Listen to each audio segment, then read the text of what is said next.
Hello everyone, welcome to the channel. Today we will be studying about the French Revolution.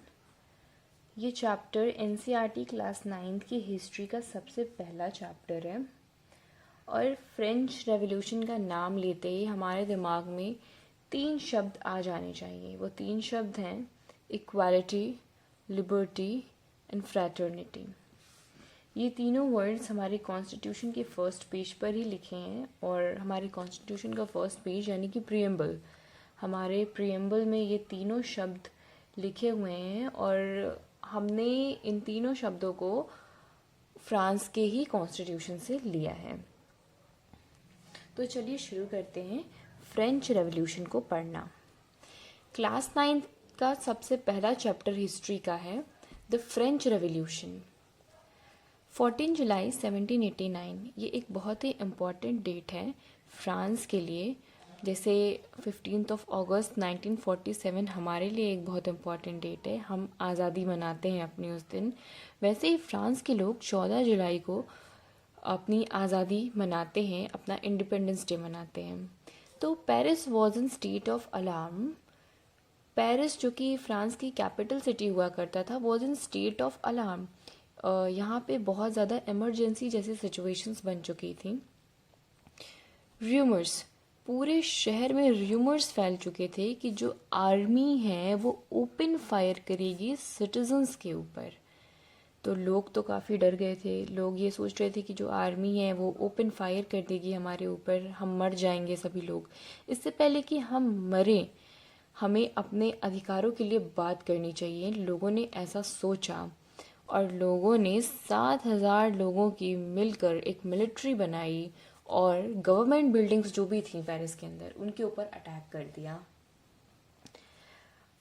सबसे बड़ी चीज़ उस दिन वो ये हुई थी कि जो बिस्टाइल की जो जेल है, अटैक ऑन फोर्ट्रेस प्रिजन, इस जेल के ऊपर अटैक किया गया था और कमांडर किल्ड।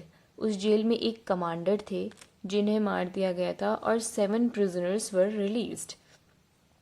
उस इतनी बड़ी जेल में केवल 7 कैदी थे जिन्हें लोगों ने छुड़ा दिया, उन्हें भगा दिया उस जेल से बाहर, और जो एक कमांडर था वहाँ की देख रेख के लिए उसको मार दिया गया। Bastille prison, despotic power of the king.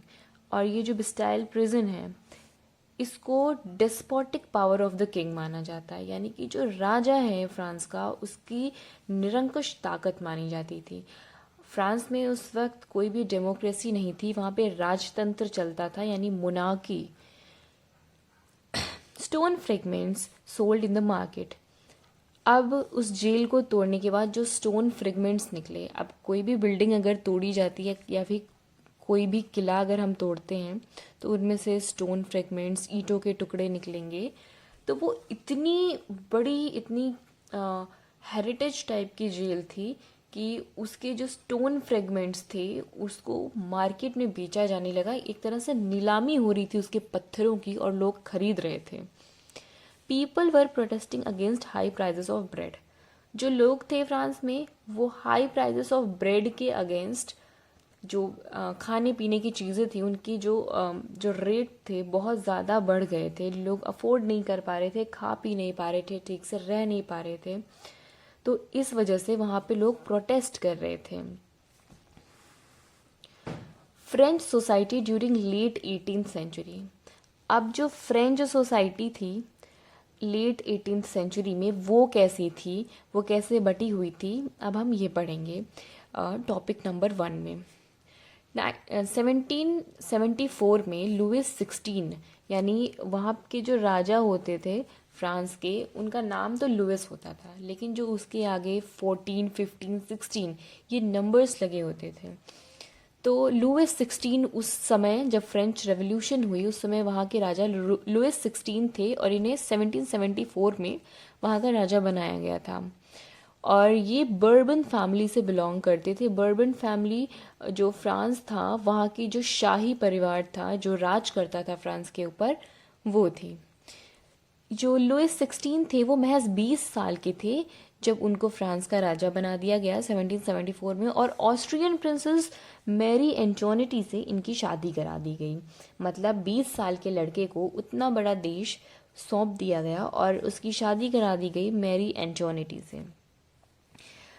अब जब ये राजा तो बन जाते हैं, लेकिन इसमें बहुत सारी प्रॉब्लम्स चल रही होती हैं फ्रांस के अंदर। सबसे पहली चीज़ होती है एम्प्टी ट्रेजर। जो फ्रांस था वहाँ का ख़जाना बिल्कुल खाली था। बिल्कुल खाली इसलिए था क्योंकि जो उससे पहले राजा थे उन्होंने काफ़ी खर्चे किए थे, फिजूल खर्चियाँ किया करते थे वो लोग। और दूसरे ये दो कारण हैं। अमेरिकन वॉर हुआ जिसमें कि बहुत ज़्यादा पैसे खर्च किए फ्रांस ने अपने अमेरिका की 13 कॉलोनीज़ को इंडिपेंडेंस दिलाने के लिए, बट बाद में जाके अमेरिका ने फ्रांस को कोई भी पैसे नहीं दिए। एक्स्ट्रावेगेंट कोर्ट, यानी जो कोर्ट था पैलेस ऑफ वर्साइल्स, उसके बहुत ज़्यादा खर्चे थे, उसकी मेंटेनेंस में बहुत खर्चे आते थे। और ये जो मैरी एंटोनिटी थी ये भी एक बहुत ही खर्चीली किस्म की महिला थी। डेप्थ ऑफ 2 बिलियन लिवरे, फ्रांस के ऊपर 2 बिलियन लिवरे का डेप्थ था जिसके ऊपर बहुत हाई इंटरेस्ट लगता था। Army, court, government offices, universities को चलाने के लिए वहाँ के जो राजा थे उनको टैक्सेस बढ़ाने पड़ते थे। इस बॉक्स में कुछ टर्म्स हैं, पहले इन्हें हम पढ़ लेते हैं। लिवरे, फ्रांस की करेंसी को लिवरे बोलते हैं। अभी तो नहीं है लिवरे वहाँ की करेंसी, इस टाइम फ्रांस की करेंसी यूरो है, लेकिन उस वक्त वहाँ की करेंसी लिवरे हुआ करती थी। क्लर्जी, चर्च से जुड़े हुए लोगों को क्लर्जी कहा जाता है। टिथे, टैक्स लिवाइड बाय चर्च, टिथे एक ऐसा टैक्स होता था जिसको चर्च लेता था। टैली, जो कि स्टेट टैक्स था और वो डायरेक्टली राजा लिया करते थे।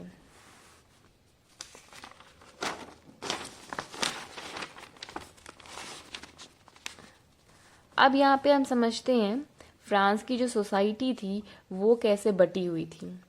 3 स्टेट्स में बटी थी फ्रांस की सोसाइटी। पहला है first state, second state and the third state. और फर्स्ट स्टेट में क्लर्जी आते थे। क्लर्जी यानी जो चर्च से जुड़े हुए लोग, यानी प्रीस्ट और उनकी फैमिलीज, उनके रिश्तेदार। सेकेंड स्टेट में नोबिलिटी यानी जो रॉयल लोग, जो वहाँ के राजा होते थे वो, उनके जो फैमिली और फैमिली मेम्बर्स वो लोग। और थर्ड स्टेट को फिर से 3 बार डिवाइड किया है मैंने। फर्स्ट, पहले में जो है वो big businessman, merchants, court officials, lawyers etcetera. दूसरे में पीजेंट्स, आर्टिसंस, ये लोग पीजेंट्स यानी जो किसान हैं, आर्टिसंस जो पॉटरी बनाते हैं और ये सारी चीज़ें करते हैं, वो आर्टिसंस।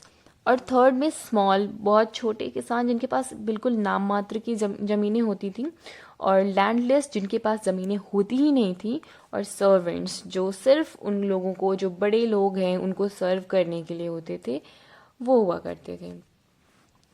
अब यहाँ पे ये लिखा है जो किसान थे उनकी पॉपुलेशन 90% थी, लेकिन जो 60% लैंड थी वो नोबल्स के पास थी, चर्च के जो लोग थे उनके पास थी, और जो richer member of the third state थे उनके पास थी, जिनकी पॉपुलेशन केवल 10% है, उनको 60% ज़मीनें मिली हुई थी, और जो लोग 90% है वो 10% में सिमट के रह गए थे।